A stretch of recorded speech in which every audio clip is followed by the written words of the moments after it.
नमस्कार दोस्तों, आप सब जानते ही हैं कि सारी दुनिया, सारा मनुष्यता का ज्ञान इस समय कोविड-19 की वैक्सीन ढूंढने में लगा हुआ है। अब तक सिर्फ एक दवा जो गिलेड नाम की कंपनी की है, जो कि वर्ल्ड हेल्थ ऑर्गेनाइजेशन WHO ने रिकमेंड की है।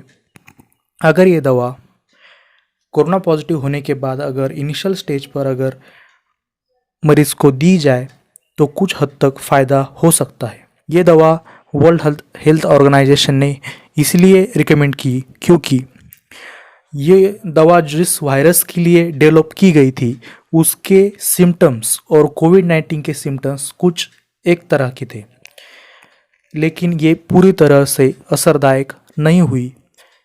इस वीडियो में हम ये देखेंगे कि कोई भी बीमारी की दवा किस तरह खोजी जाती है या उसकी वैक्सीन कैसे डेवलप की जाती है, उसका एग्जैक्टली क्या प्रोसेस होता है। इंदौर के एक पत्रकार उन्होंने बताया है कि कैसे कोई दवा बनती है या कैसे उसका परीक्षण किया जाता है, कैसे उसको डेवलप किया जाता है, कैसे उसको इंटरनेशनल लेवल पे मान्यता दी जाती है। तो चलिए हम देखते हैं।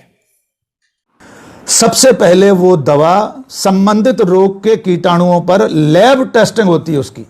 यानी आप ये मान लीजिए कि कांच के जार में, टेस्ट ट्यूब में, ब्यूरेट पपेट में, किसी में भी जो लैब में उन कीटाणुओं को रखकर, यानी वो सीधे जिसमें रोग है, मान लीजिए किसी में तपेदिक रोग है, टीबी, तो उस पर सीधे ट्रायल नहीं होगा। पहले उसमें से उस रोग के कीटाणु लिए जाएंगे, लैब में टेस्ट किया जाएगा उस दवा का जो आगे चलन में लाई जानी है, और इसे कहते हैं इन विट्रो। यानी जो लैब में टेस्ट होता है उसे इन विट्रो कहते हैं। और इसमें कृत्रिम परीक्षण होगा, उसके बाद उसको ऑब्जर्वेशन में रखा जाएगा। जो कीटाणु पर दवा का प्रयोग किया गया उसके क्या परिणाम निकले, क्या दुष्परिणाम निकले। जब यह चरण पूरा हो जाएगा तो अगला चरण आएगा फेज 2 इन वाइवो, यानी एनिमल्स पर, एनिमल ट्रायल, जिसका मैंने जिक्र किया था। गिनी पिग हैं, आजकल बंदरों और चूहों पर प्रयोग होते हैं। गिनी पिग के बारे में फिर से बता दूंगा, कुछ जिज्ञासुओं ने कल पूछा था कि गिनी पिग क्या है। तो ये जो होगा इन वाइवो टेस्ट, जो सेकंड फेज है, तो जब आप उन जीव जंतुओं पर, चाहे वो गिनी पिग हों, चूहे हों, बंदर हों, इन्हें प्रयोग करेंगे, इनके ऊपर प्रयोग करेंगे दवा का, और इस दवा के दुष्प्रभाव और प्रभाव का आकलन एक निश्चित समय सीमा तक ऑब्जर्वेशन में रखा जाएगा।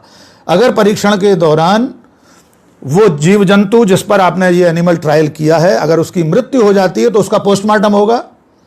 अगर वो जीवित रह जाता है तो उस पर क्या प्रभाव हुए, दुष्प्रभाव हुए, ये देखा जाएगा, और उस निश्चित सीमा तक उसे रखना होगा ऑब्जर्वेशन में। तब आप पहुंचेंगे तीसरे चरण में, जिसे ह्यूमन ट्रायल कहते हैं।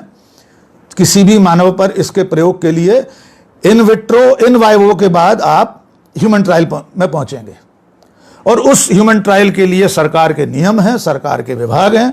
जैसा कि मैंने कल बताया था, अभी भी बता रहा हूं कि जिस मरीज पर, जिस रोगी पर या किसी स्वस्थ व्यक्ति पर भी अगर यह प्रयोग किया जाना है तो उसके साथ एक अनुबंध होगा। अनुबंध होगा कंपनी का, जिस कंपनी ने वो दवा बनाई है। वो कंपनी पहले ये 3 चरण सरकार को बताएगी कि हम ये कर चुके हैं, इन विट्रो कर चुके हैं, इन वाइवो कर चुके हैं, इसलिए अब हमें मरीज, किसी रोगी की जरूरत है। अनुमति मिलने के बाद दवा कंपनी रोगी के साथ एक एग्रीमेंट करेगी, अनुबंध करेगी। उसे पूरी तरह जागरूक किया जाएगा, उसे सब कुछ बताया जाएगा कि हमने ये दवा बनाई है और हम इसको अभी तक ऐसा ऐसा कर चुके हैं, लेकिन इस दवा के प्रभाव से आपकी मृत्यु भी हो सकती है, किसी भी तरह की स्थायी या अस्थायी अपंगता आ सकती है। और इस सारी बात को जानने के बाद संबंधित मनुष्य, संबंधित रोगी उस अनुबंध पर दस्तखत करेगा, उन सभी शर्तों को मानने के लिए तैयार होगा, जिसमें यह भी शामिल होगा कि अगर उसकी मृत्यु हो जाती है इस ट्रायल के दौरान तो उसके परिजनों को इसका हर्जाना वो कंपनी देगी, सरकार की जिम्मेदारी नहीं है, क्योंकि ट्रायल कंपनी कर रही है दवा बनाने वाली। कोई स्थायी या अस्थायी अपंगता आ जाती है तो उसका इलाज कराना भी कंपनी की जिम्मेदारी होगी। एक और बात, जब भी ऐसा कोई ट्रायल होगा किसी भी मनुष्य पर, रोगी पर, तो उसके लिए संबंधित अस्पताल में बाकायदा स्पेशल इमरजेंसी वार्ड बनाना पड़ेगा। यह संभव नहीं है कि इंदौर के अस्पताल में कलेक्टर ने इजाजत दे दी तो जहां कोरोना के सामान्य मरीज इलाज करा रहे हैं वहीं ट्रायल शुरू हो जाए। तो आप लोगों को एक आइडिया तो आ ही गया होगा कि कोई बीमारी पे वैक्सीन डेवलप कैसे की जाती है। तो कुछ 5-6 दिन पहले पतंजलि ने ये दावा किया था कि उन्होंने कोविड-19 पे दवा ढूंढ ली है और वो उसे क्लिनिकल टेस्ट कराने जा रहे हैं। जब ये खबर अखबार में छपी तो पतंजलि की आलोचना होनी शुरू हो गई। उस पे सवाल खड़े हुए कि जो दवा दुनिया भर में बड़े बड़े देश और बड़ी बड़ी कंपनियां नहीं ढूंढ पाई, तो पतंजलि ने इसे कैसे ढूंढ लिया। जबकि बात यह है कि पतंजलि की जितनी भी दवाइयाँ है उसको विश्व स्तर पे अब तक मान्यता नहीं मिली है।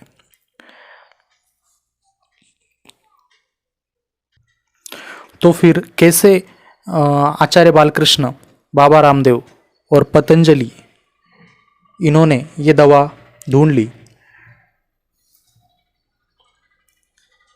कहने का उद्देश्य ये है दोस्तों कि हमारी इंडिया में ऐसी कोई लैब नहीं है जिसमें कोविड-19 जैसे बीमारी की दवाई डेवलप हो पाए। अगर आपको ये वीडियो पसंद आया तो वीडियो को लाइक ज़रूर कर दीजिए, चैनल को सब्सक्राइब ज़रूर कर दीजिए ताकि ऐसे नए नए वीडियो मैं आपके लिए लाता रहूँ। धन्यवाद। जय हिंद।